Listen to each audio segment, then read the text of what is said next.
Sometimes the cost of preventing problems and mistakes is more than the cost of just fixing them.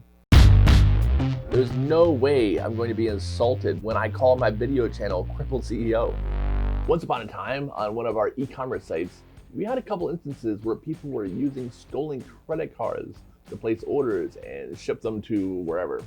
After the third or so time this happened, the manager in charge of that department decided it was a serious problem and serious measures had to be taken. He installed a top-of-the-line, bulletproof, expensive security service that monitored the website for fraudulent activities. He changed a setting on the website so that customers couldn't have a different billing address from their shipping address. If they wanted to do this, they had to call the office and go through this complicated ordeal to place their order. He implemented a policy that orders over a certain dollar amount needed to be called, checked, and verified. The result, no more counterfeit orders, 0. Also, all kinds of problems and expenses, not to mention the lost sales from people who couldn't be bothered to jump through the hoops to place their legitimate order. When I hired my first ever office manager, whenever she printed out a work order to go out into the warehouse, I made her give me the work order and the email so I could double check it. The order wasn't allowed to move on until I literally signed off on it. I started doing this after she made her first mistake. The result? I occasionally caught some little errors, but most of the time, everything was perfect.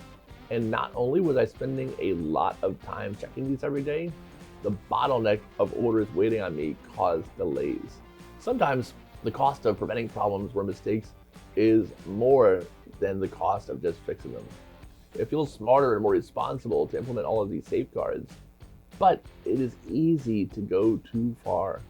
As my company continues to grow, I'm often on the lookout for these types of things that build unnecessary bureaucracy, done with good intentions in the name of prudence. The twin brother of this is bosses who won't let employees do things because they want to make sure they don't get screwed up. And again, this sounds like it might be smart, but it is also very possible that the cost of fixing the mistake, if it even occurs, is less than the boss's time doing that particular task, combined with the lost opportunity cost. What thing would he have done with that time instead?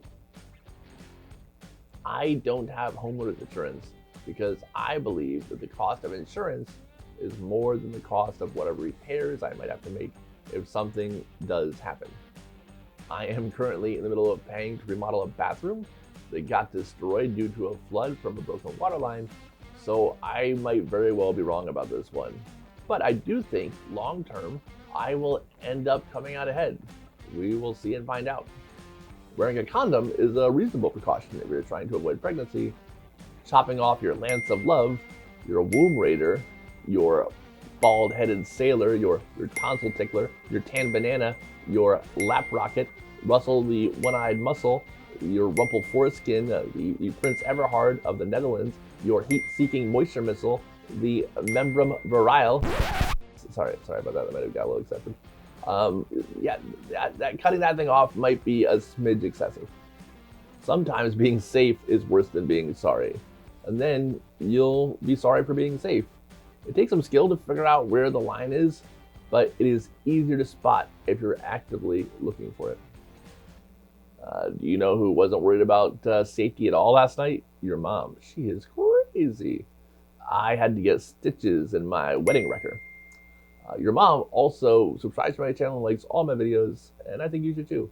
Thank you so much for watching, and you will see me and not my wedding wrecker on the next video.